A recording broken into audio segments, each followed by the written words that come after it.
retiens la nuit, je t'en supplie. À 75 ans, Catherine Deneuve a brisé son silence. L'actrice légendaire, connue pour sa discrétion absolue et son refus de commenter les affaires privées, a fait quelque chose d'inattendu. En mars 2018, alors que la bataille d'héritage de Johnny Hallyday déchirait la France entière, Catherine Deneuve s'est affichée publiquement aux côtés de Laura Smith. Des photos les montrent sortant d'un déjeuner à Paris. Catherine, d'habitude si prudente, si réservée, affiche ouvertement son soutien à la fille du rocker, celle qui a été dépossédée de son héritage, celle qui se bat contre Laetitia devant les tribunaux. Et ce geste n'est pas anodin, pas de la part de Catherine Deneuve. Parce que cette femme ne fait jamais rien par hasard. Chacun de ses choix est pesé, calculé, réfléchi. Alors, quand elle décide de s'afficher avec Laura pendant la guerre judiciaire, elle envoie qu'un message très clair. Elle choisit son camp. Et ce camp, c'est celui de Laura, pas celui de Laetitia. Mais pourquoi Catherine Deneuve, qui connaissait pourtant Laetitia depuis des années, a-t-elle décidé de prendre position contre elle? Qu'est-ce qui se cache derrière ce soutien apparent à Laura? Et surtout, quelle était vraiment la relation entre Catherine et Johnny? Ce que l'actrice révèle, sans un seul mot, va bien au-delà de ce que vous imaginez. Pour comprendre pourquoi Catherine Deneuve a pris position pour Laura contre Laetitia, il faut remonter à 1961. Johnny Hallyday a 18 ans. Il vient de rencontrer le succès avec ses premiers tubes rock. On le choisit pour tourner dans Les Parisiennes, un film de Marc Allégret, et c'est là qu'il la voit. Catherine Deneuve, elle a 17 ans. Elle est d'une beauté à couper le souffle, des yeux verts hypnotiques, une élégance naturelle, une présence qui électrise tout ce qu'elle touche. Pour Johnny, c'est le coup de foudre absolu. Des années plus tard, dans son autobiographie Destroy, Johnny racontera cette rencontre qui a bouleversé sa vie. Je ne sais pas encore que c'est sur le tournage des Parisiennes que je vais rencontrer l'un des grands amours de ma vie. Des mots forts. L'un des grands amours de ma vie. Pas une aventure, pas un flirt, un grand amour. Pour Johnny, Catherine incarne l'idéal féminin, tout ce dont il rêve.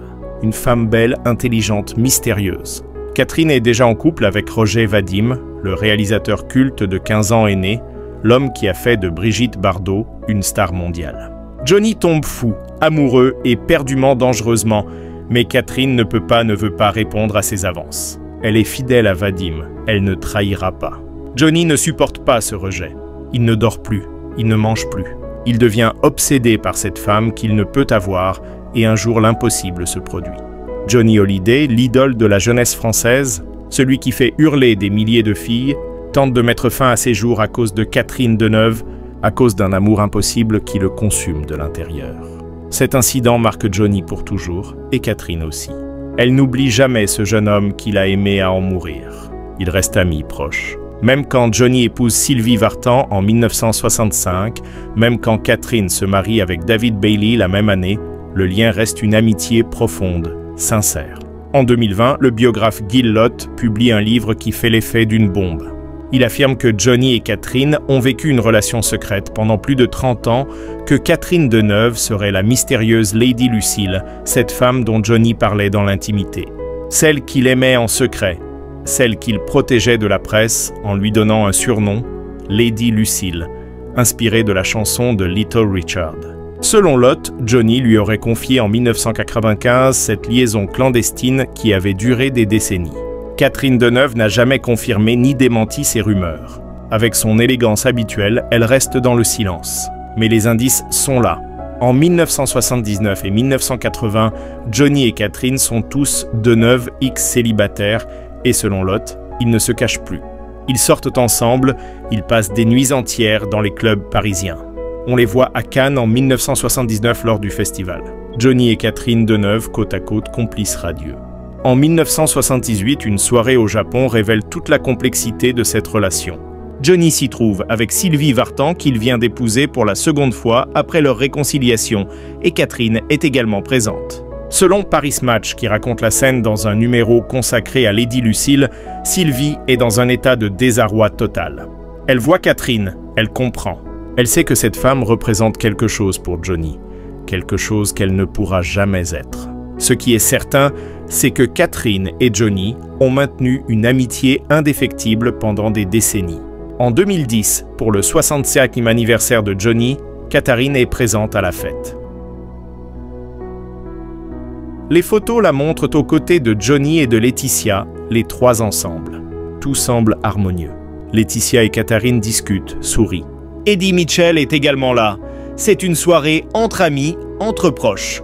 Rien ne laisse présager la fracture qui va suivre. Mais derrière les sourires, les tensions existent déjà.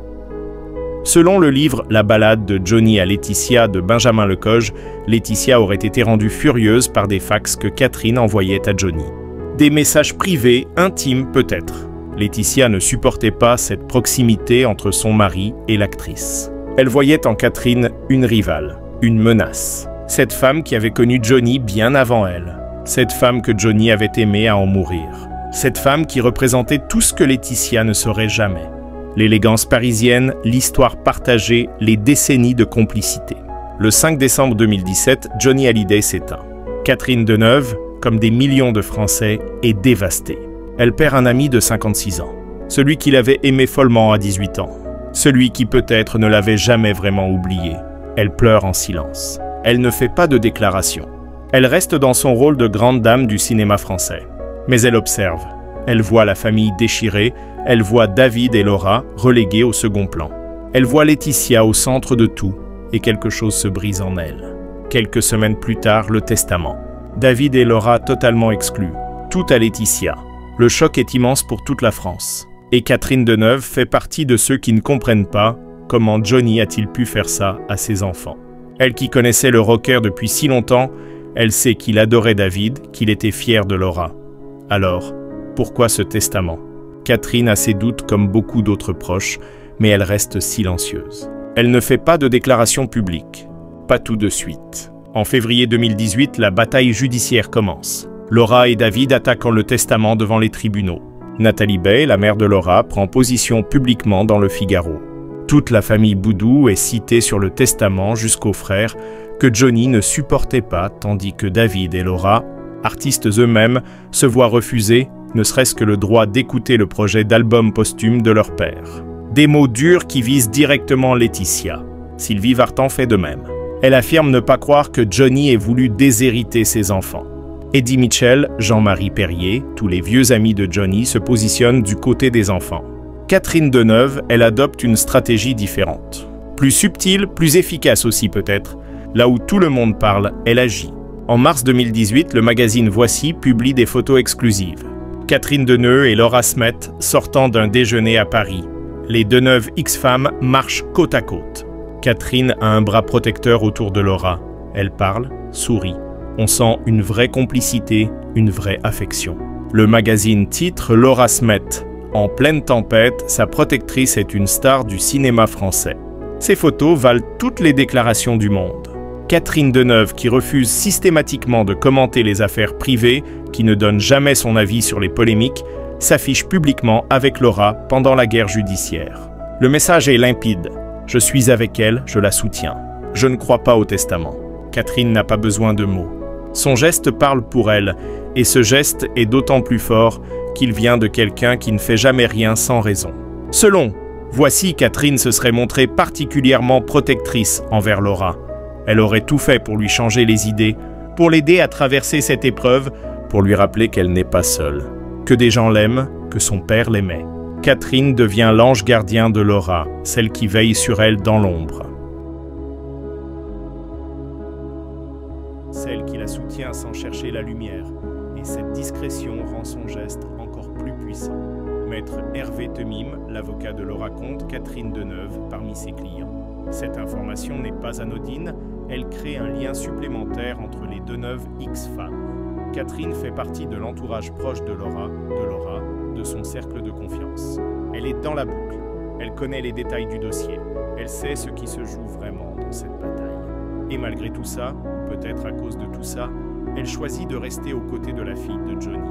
Ce positionnement de Catherine Deneuve est d'autant plus remarquable qu'elle connaissait aussi Laetitia. Les photos de 2010 le prouvent. Elles avaient partagé des moments ensemble. Elles s'étaient côtoyées pendant des années. Catherine aurait pu rester neutre, ne prendre parti pour personne.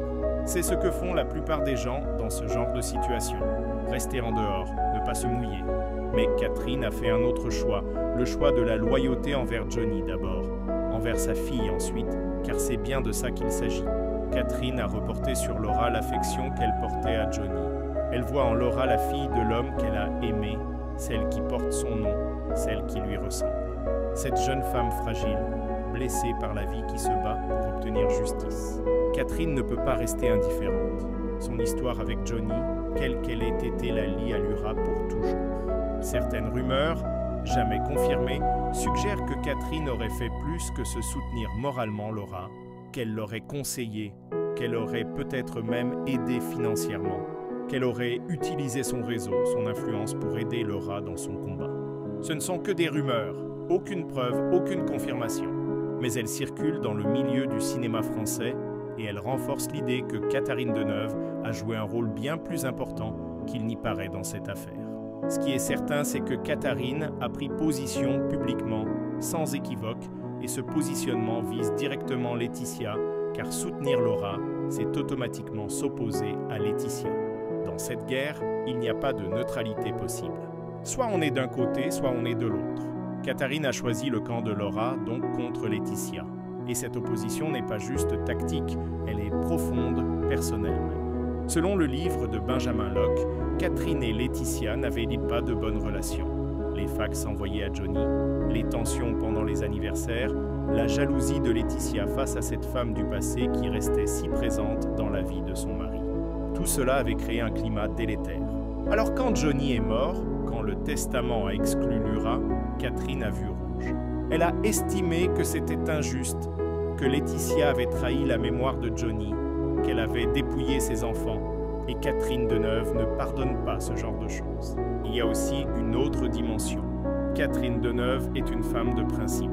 Toute sa vie, elle a défendu les causes qui lui semblaient justes. En 1971, elle a signé le manifeste des 343 pour le droit à l'avortement. Elle a soutenu Amnesty International. Elle a prêté son image pour le buste de Marianne. Catherine croit en la justice, en l'équité. Et ce testament qui déshérite David et Laura, c'est l'injustice incarnée.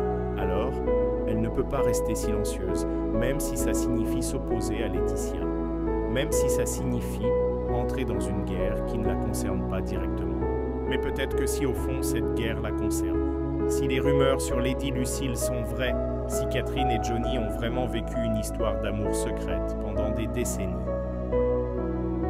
Alors défendre Laura, c'est aussi défendre ce qu'elle a partagé avec Johnny. C'est refuser que cet homme qu'elle a aimé soit réduit à un testament injuste. C'est protéger sa mémoire, la vraie, pas celle que Laetitia essaie d'imposer. Le plus fascinant dans tout ça, c'est le silence de Catherine. Elle ne fait aucune déclaration publique. Elle ne donne aucune interview sur le sujet, elle ne commente pas le testament, elle ne critique pas Laetitia ouvertement, mais elle s'affiche avec Laura. Et ce geste vaut tous les discours. C'est même plus puissant que n'importe quelle déclaration parce que ça vient de Catherine Deneuve, l'icône, la légende, la femme qui ne fait jamais rien par hasard. En juillet 2020, un accord est finalement trouvé entre Laetitia et Laura. La guerre judiciaire s'apaise. Laura reçoit BCC Billero et quelques objets personnels de son père, dont Deneuve X guitare. C'est peu dérisoire comparé à l'immensité du patrimoine de Johnny. Mais au moins, c'est une reconnaissance. Laura n'est plus totalement exclue.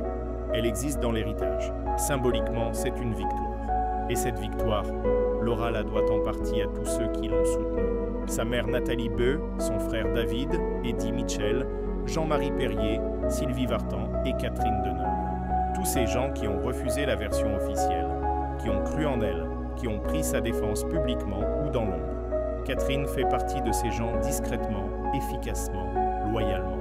Aujourd'hui, à 82 ans, Catherine Deneuve continue sa carrière. Elle tourne toujours. Elle reste une icône du cinéma français. Mais elle ne parle jamais de cette période, jamais de Laetitia, jamais du testament. Elle a fait ce qu'elle avait à faire. Elle s'est positionnée, elle a soutenu Laura, et maintenant elle est passée à autre chose, comme elle le fait toujours avec élégance, avec discrétion. Mais son geste reste ces photos de mars 2018, où elle marche aux côtés de Laura, ce bras protecteur, ce soutien silencieux mais inébranlable, humble.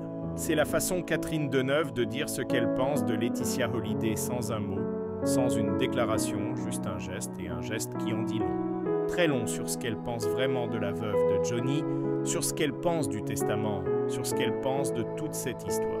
À 75 ans en 2018, Catherine Deneuve a brisé son silence sur Laetitia Hallyday. Pas avec des mots, avec des actes.